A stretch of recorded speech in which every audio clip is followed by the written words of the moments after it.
இப்போ நீங்கள் ஆண்கள் வந்து ஏன் வந்து அந்த வெற்றியை நோக்கி போகிறதுக்கு கஷ்டப்படுறாங்க, சங்கடப்படுறாங்க, வெற்றி ஏன் நம்மளுக்கு தள்ளி போகிறதுனா, அப்போ ஏதோ ஒரு விஷயத்த நான் பார்த்துருக்குன்னு அர்த்தம். அப்போது நான் நான் வந்து அந்த அந்த அதுதான் நான் இன்றைக்கி நம்ம சொல்லக்கூடிய முக்கியமான விஷயம். அப்போ வந்து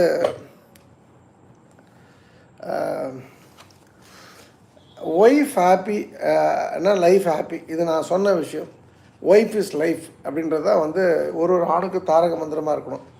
ஒய்ஃபை வந்து ஜஸ்ட்டு வந்து ஒரு சமையல்காரியாக, ஒரு என்ன சொல்கிறது, துணி துவைச்சி போடக்கூடிய ஒரு வாஷிங் மிஷினை, வீடை கூட்டி பெருக்கக்கூடிய ஒரு ரோபோவாக தான் நிறைய இடங்களில் பெண்கள் தன்னுடைய தத்தமது மனைவியை கணவர்கள் பெரும்பான்மையான இடங்களில் வச்சுருக்காங்க. என்ன சில சொல்லுவாங்க, என் வாய் ஜாஸ்தி என் பொண்டாட்டிக்குன்னு. ஏன் ஆணுக்கு வாய் இருக்கலாம், பொண்டாட்டிக்கு வாய் இருக்கக்கூடாதா? கணவனுக்கு வாய் இருக்கலாம், மனைவிக்கு வாய் இருக்கக்கூடாதா? அந்த மாதிரி இடங்களில் மனைவியை வேலைக்காரியாகவே வச்சுருக்கணும்னு ஆசைப்படக்கூடிய கணவர்களுக்கு வெற்றி தள்ளி போகின்றது. நீ வந்து வேலைக்காரியை வந்து மனைவியை வேலைக்காரி தான் வச்சுப்பேன், அதுக்கு நீ வேலைக்காரியாக கல்யாணம் பண்ணியிருக்கணும். நீ வந்து 4 நட்சத்திரம் பார்த்து பிரபல யூடியூப் ஜோதிடர்கள்லாம் வந்து கன்சல்ட் பண்ணி ஒரு 100 பேரில் ஒரு 99 பேரை விலைக்கு இதுதான் பெஸ்ட்டு, அதுக்கு வரதட்சணை வாங்கி, அதுக்கு வந்து உதவாத நம்ம ஊருக்கு பொருந்தாத கோட்டு சுட்டு போட்டு நின்று டையை கட்டி நின்று, அதுக்கு ஒரு வீடியோ கேமரா, அதுக்கு ஒரு ஃபோட்டோ ஷூட்லாம் முடித்து, எதுக்கு இதெல்லாம் இந்த ஆட்டம்லாம்? அப்போது நீங்கள் வந்து உங்களுக்கு வெற்றி தள்ளி போகுதுன்னா முதல்ல நீங்கள் பார்க்க வேண்டிய விஷயம் இந்த ஒய்ஃப் ஏரியா தான். இப்போ சொல்லுவாங்களே, லக்னம் எங்கே இருக்குது, உங்கள் லக்னம் என்ன, குரு எங்கே இருக்குது, ராகு எங்கே இருக்குது, ஜோசிகாரன் சொல்ல மாதிரி உங்களுக்கு வெற்றி தள்ளி போதா உங்கள் மனைவி ஏரியாவை ரவுண்ட் பண்ணி அது எப்படி இருக்குதுன்னு பார்த்துங்க. அந்த ஏரியா அதில் ப்ராப்ளம் இருந்தால் தான் இது உங்களுடைய பிஸ்னஸ் ஸ்டைலில் ப்ராப்ளம் இருக்கும், லைஃப் ஸ்டைலில் ப்ராப்ளம் இருக்கும். ஸோ கவனம் இருக்கட்டும். நம்பர் 2, இன்ஃபேக்ட் வந்து அது சொல்கிறதுக்கு முன்னாடி இன்றைக்கி வந்து நான் சொன்னேன் இல்லையா, ஒரு மீட்டிங்னு சொல்லிட்டு என்னை பார்க்க ஒரு கணவன் மனைவி வந்திருந்தாங்க. ஆக்சுவலாக நாங்கள் போனோம், ஆனால் அவங்க வந்து நாங்கள் வரோம் அப்படின்னு சொல்லி வந்திருந்தாங்க. நான் வந்து அந்த அவங்க இஸ்லாமியர்கள் 2 பேருமே 3 மணி நேரம் டிஸ்கஷன் வேறு ஒரு விஷயம் பற்றி. அவர் அந்த கணவன்கிட்ட நான் பேசியிருக்கேன். அவரை நான் பேசுனதை வச்சு அவர் எப்படி இருப்பாருன்னு நான் ஒரு பிளான் பண்ணியிருந்தேன். ஆனால் அவர் அப்படி இல்லை. ஒரு அதான் சொல்கிறது, இந்த பகத் பாசில் மாதிரி ஒரு smart, simple and street smart ஒரு ஹீரோ மாதிரி வந்தார். அவங்க நார்மலாக முஸ்லீம்ஸ் வந்து பார்த்திங்கன்னா யாராவது ஆண்கள்கிட்ட பேசுகிறாங்கன்னா சரிசமாக உட்கார மாட்டாங்க. இப்போ எனக்கு என் ஃப்ரெண்ட்லாம் இருக்காப்புல, அவங்க ஒய்ஃப்லாம் இன்றைக்கும் அவங்க வந்து இன்றைக்கி பொலிட்டிக்கல் சிஸ்டத்தில் பெரிய ஃபேமிலி. ஆனால் அவங்க ஒய்ஃப் வந்து லெஃப்ட்டில் நிற்பாங்க.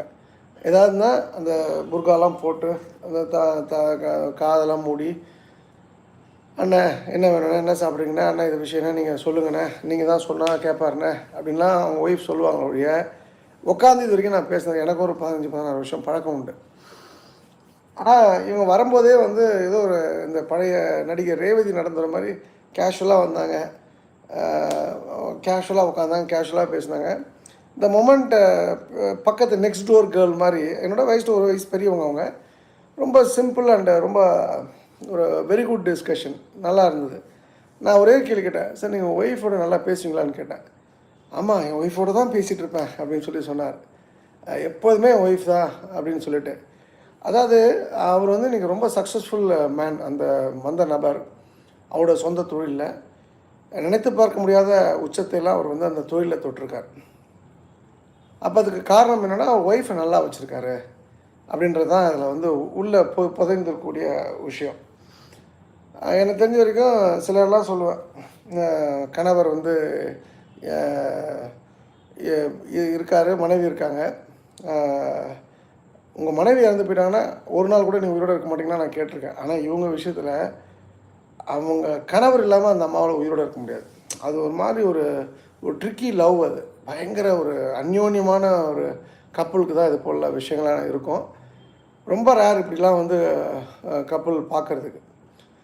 நான் பார்க்கக்கூடிய எல்லாமே மிஸ் மேட்ச் தான், எல்லாமே பொருந்தாத. அதாவது இன்னி காலகட்டத்துக்கு போய் இந்த ஜாதகத்தை போய் காமிச்சோம் அப்படின்னு சொன்னால், ஐயோ இவங்க 2 பேரும் ஒன்றாவே இருக்க முடியாது, இவங்க 2 பேரும் சண்டை போட்டே இருப்பாங்களா அப்படின்னு சொல்லக்கூடிய ஜாதகமாக தான் இருக்கும். அப்படி தான் நான் ஆட்களை பார்த்துருக்கேன். ரேர் ஆஃப் ரேரஸ்ட் இது போல் கணவன் மனைவி பார்க்குறது. ஸோ அப்போ நான் ஃபிசிக்கலாக இன்றைக்கி அந்த விஷயத்தை பார்க்குறேன். ஒரு கணவனுக்கு பெரிய வெற்றி வருது அப்படின்னா, அவர் நினச்சா நடக்குதுன்னா மனைவி தான் காரணம் என்பதை நீங்கள் புரிந்து கொள்ளுங்கள். மனைவியே எனக்கு இல்லை அப்படின்னு சொன்னால், நீங்கள் அதை வந்து கான்டாக்ட் 9442636363 மனைவியை அரேஞ்ச் பண்ணுறோம். அதாவது உங்களுக்கு கல்யாணம் பண்ணி வைக்கிறோம். 2வது வந்து கஞ்சத்தனம். எப்படி சொல்கிறதுனா, கஞ்சத்தனம் வந்து ஒரு முக்கியமான விஷயம் என்னென்னா, ஒய்ஃபுக்கு சேலை எடுத்து கொடுக்கணும். சேலை எடுத்து கொடுக்கணும், அவ்வளோதான், முடிஞ்சு போச்சு. அது வந்து அந்த ப்ரைஸை பார்த்து 3000 6000 10,000 12,000 இந்த ப்ரைஸ் டேக்னு சொல்லுவாங்க. அதை பார்த்து ஒரு கணவர் எடுக்கணும்னா, அவனை மாதிரி பிச்சைக்கார பைய, ஒரு கஞ்ச பைய உலகத்தில் எவனுமே கிடையாது. அவன் கொடுக்கும்போது வாயை மூடிட்டு அமுக்கிட்டு கொடுக்கணும். அது இல்லாமல், ஏய் அம்மு, உனக்கு நான் இது கொடுக்குறேன் அப்படின்னு சொல்லி புடவை கொடுத்துரு, இது விலை தெரியுமா, 15,000 ரூபாய் அப்படின்னு சொல்லுவான். அது வந்து மிகப்பெரிய தவறு. அது வந்து கஞ்சத்தனம் ஒருத்தவங்க இருக்கா இல்லையானா, இந்த ப்ரைஸை வச்சு ஏதாவது பேசுகிறான் அப்படின்னு சொன்னால் அவன் கஞ்ச பையல்னு அர்த்தம். அவன் என்ன தான் பெரிய பணக்காரன் இருந்தால் கூட அவன் கஞ்ச பையனாக இருக்கும். ஸோ ஒரு ஆண் தோக்குறான், ஆணுக்கு வந்து வெற்றி தள்ளி போகின்றதுனா அந்த கஞ்சத்தனம் ஒரு பெரிய காரணமாக இருக்கின்றது. அண்டு 3வது விஷயம் மூட நம்பிக்கை. எடுத்ததுக்கெல்லாம் ராகு கால யமகண்டம் பார்க்குறதுக்கு நான் நிறைய பிஸ்னஸ் மேன் சென்னையில் பார்த்துருக்கேன். ராகு காலத்தை பண்ண மாட்டாங்க, வந்து இது அஷ்டமி நோயில் பண்ண மாட்டாங்க, யமகண்டத்தில் பண்ண மாட்டாங்க, சில விஷயங்கள் குளிக்கையில் பண்ணுவாங்க. அப்புறம் இது போல் நிறைய அடுக்கி கொண்டே போகலாம். எனக்கு வந்து அதர் சைடு வந்து ஜெயிச்சவங்களாம் பார்த்திங்கன்னா, அவன் 4 கிழமையே கிடையாது, அவன் பாட்டு வேலை தான் சாமி அப்படின்னு சொல்லி பார்ப்பான். அவன் ரொம்ப சக்ஸஸ்ஃபுல்லாக இருக்கான். அப்போது ஒரு ஆண் தோக்கிறதுக்கு இந்த மூட நம்பிக்கைக்கும் ஒரு பெரிய ஒரு கனெக்ட் இருக்குது. ஸோ மூட நம்பிக்கை இல்லாத ஒரு சிறப்பான வாழ்க்கையை நீங்கள் வாழணும். எடுத்துக்கலாம் ஜோதிடம் பார்ப்பது, எல்லாத்தையும் வந்து 4 நட்சத்திரத்தை கம்பைன் பண்ணி பார்க்குறது, அப்போ நைட்டு தூக்கம் வராமல் பொண்டாட்டி கூட வந்து கட்டி பிடிச்சி தூங்குறதை விட்டுட்டு, பேசிட்டு தூங்குறதை விட்டுட்டு, உட்காந்து யூடியூப்பில் ஜோசியம் கிளாஸ் யாராவது எடுப்பாங்க, அதை பார்த்து இவன் தன்னோட ஜாதகத்தெலாம் ஆராய்ச்சி பண்ணி இவன் பெரிய வந்து அப்பாட்டக்கிற மாதிரி இவனை திங்க் பண்ணுவான். ஜோதிடம்லாம் ஒரு தனக்கு நல்லா வரணும், வாயிலேருந்து வரணும்னா 30-40 வருஷம் வந்து எக்ஸ்பீரியன்ஸ் இருந்தால் தான் அதெல்லாம் பேச முடியும், பண்ண முடியும். ஸோ இதனால் இந்த மூட நம்பிக்கைகள் பின்னாடி போகிறத அவாய்ட் பண்ணிங்க. 4வது வந்து ஃப்ரெண்ட்ஸுடன் ரொம்ப ஸ்பெண்ட் பண்ணுவாங்க. அதாவது இப்படி தான் இல்லை, குடும்பமாக ஃப்ரெண்ட்ஸானால் ஃப்ரெண்ட்ஸாக எனக்கு முக்கியம், நீலாம் அப்புறம் தான் அப்படின்னு பொண்டாடிக்கிட்டே சொல்லுவான், அப்பாட்ட அம்மாட்டே சொல்லுவான். இவங்களாம் எல்லாமே இந்த ஃப்ரெண்ட்ஸ்லாம் ஏமாத்துறோம். என்னை பொறுத்த வரைக்கும் அந்த ஃப்ரெண்ட்ஸுக்காக டைம் ஸ்பெண்ட் பண்ணுறது, ஃப்ரெண்ட்ஸுக்காக இப்போ குற்றாலத்தை அருவி வருதுன்னா உடனே ஒரு கார் எடுத்துகிட்டு ஒரு 5-6 ஃப்ரெண்ட்ஸ் இருப்பாங்க, தண்ணடிக்கு போவாங்க. இப்போ நான் சமீபத்தில் பார்த்தேன், காலைல 6 மணிக்கே ஓப்பன் பண்ணி உட்காந்துருக்காங்க. எப்படி தான் வந்து பல்லு விளக்குறது கூட இந்த விற்கிற இந்த இவன் படம் பார்த்த மாதிரி இருக்குது. இந்த ஒரு படத்தில் போலீஸ் வருவாங்க, சாமி 6 சாமி படம், அந்த மாதிரி பீரில் வந்து இட்லியில் ஊற்றி சாப்பிட்ற மாதிரி இவனுங்க காலங்காத்தால் எங்கேருந்து இவங்க நான்வெஜ் பண்ணாங்கன்னு தெரியல, உட்காந்து நல்லா வட்டமாக உட்காந்து சரக்கு அடிச்சுட்டு ஜம்முன்னு சாப்பிட்டுட்ருக்கானுங்க. அப்போ இது போல் அந்த ஃப்ரெண்ட்ஸ்லாம் நான் பார்க்குறேன். இப்போ அந்த மூஞ்சிலாம் பார்த்தீங்கன்னா ஒரு நாயும் அவனை பொண்டாட்டியோட வரல.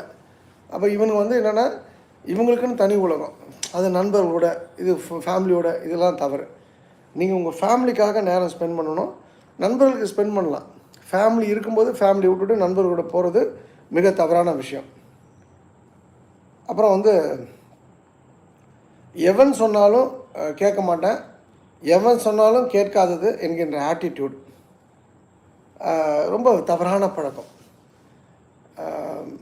நான் எல்லாத்தையும் கேட்கணும் அவசியம் இல்லை, எல்லாத்தையும் கேட்டு நடக்கணும் அவசியம் இல்லை, ஆனால் கேட்கலாம், காது கொடுத்து கேட்கலாம். அட் டைம்ஸ் வந்து நல்ல விஷயங்கள் வந்து பிரத்தியார் வாயிலேருந்து வரும். நம்மளோட எக்ஸ்பர்டைஸ் வந்து சிலருக்கு வந்து சில டொமைனில் இருக்கும், சில வெர்டிக்கலில் இருக்கும், சில துறை சார்ந்த அறிவு நம்மளோட அவங்களுக்கு அதிகமாக இருக்கும். நம்ம கேட்குறது தப்பு இல்லை. நான் சுயம்பு மாதிரி வந்தோம்டா, நீனும் மாதிரி எனக்கு சொல்கிறது அப்படின்ற மாதிரி ஆட்டிடியூட் வந்து நிறைய இந்த வெற்றி தள்ளி போகிற ஆண்களுக்கு இருக்கிறத நான் பார்க்குறேன். ஆல்மோஸ்ட் எல்லாருக்கும் இருக்குது. ஸோ அதை கவனத்தில் வச்சுங்க. அண்டு குடி சிகரெட்டுக்கு நேரம் ஸ்பெண்ட் பண்ணுறது. கரெக்டாக 6 மணி ஆகிடுச்சா கையெல்லாம் ஆடும். இப்போ ஏதாவது டாஸ்மாகில் உட்காரணும், இல்லை ஏதாவது ஒரு கிளப்பில் பாரில் உட்காந்து குடிக்கணும், ஒரு 3 லாட்ஜ் 4 லாட்ஜ் போடணும், அதுக்கு ஏதாவது சாப்பிட்ணும். ப்ளஸ் வந்து குடித்தா வந்து பெரிய ப்ராப்ளம் என்னென்னா, குடியில் வந்து வீக்காக இருக்கணும் ஸ்ட்ராங்காக இருக்கணும்னு கண்டுபிடிச்சிடலாம். அவன் எதை மிக்ஸ் பண்ணுறான், மிக்ஸ் பண்ணாமல் அடிக்கிறானா, அவன் வந்து அடிக்ட் ஆகிட்டானா, காலைல குடிக்கிறானா, இது மாதிரி குடியை வச்சு நம்ம சொல்லிடலாம். ஆனால் குடியிலே வந்து வீக்கானவனை எப்படி கண்டுபிடிக்கலாம்னா, குடிச்சிட்டு அவன் ஃபோன் பேசுனா அவன் அத்தனை பேரும் வீக்கானவன். அவன் அன்ஃபிட்டு. அவன்லாம் நல்லாவே இருக்க மாட்டான். போட்டு அடுத்தவனை வகுந்து எடுத்துருவாங்க அந்த குடிச்சிட்டு பேசுகிறது. குடி சிகரெட் என்பது வந்து ஏன் வந்து அவங்களுக்கு வெற்றி தள்ளி போகும் அப்படின்னு சொன்னால், அவன் உடம்பை அவனால் பார்த்துக்க முடியல, பார்த்துக்க கூடாதுன்ற ஒரு எண்ணம் அவனுக்கு சப்கான்ஷியஸாக இருக்குது. ஒரு அண்டர்மைண்ட், ஒரு என்ன சொல்கிறது, ஒரு பேக் ஆஃப் த பிரெயின் அது ஓடிட்டுருக்கு அப்படின்னு சொன்னால் அவனால் எப்படி அந்த வெற்றியை ருசிக்க முடியும்? ஸோ இது வந்து முக்கியமான விஷயம். இதுக்கு அடுத்தது வந்து பிள்ளைகளோட ஸ்பெண்ட் பண்ணுறதே கிடையாது. தான் வந்து ஒரு மிஷின் உழைச்சி போடணும், பிள்ளைங்க ஹாப்பியாக இருக்கணும், பொண்டாட்டி ஹாப்பியாக இருக்கணும், அம்மா அப்பா ஹாப்பியாக இருக்கணும். ஆனால் நம்ம அவங்க கூட ஸ்பெண்ட் பண்ணிவிட்டால் அது வந்து தேச துரோகம். அப்படி தான் நரேந்திர மோடி அவர்கள் சொல்லியிருக்காங்கனால இவங்கெல்லாம் அப்படி நினச்சிட்டு இது மாதிரி ஒரு வேலை பார்த்துட்ருக்காங்க.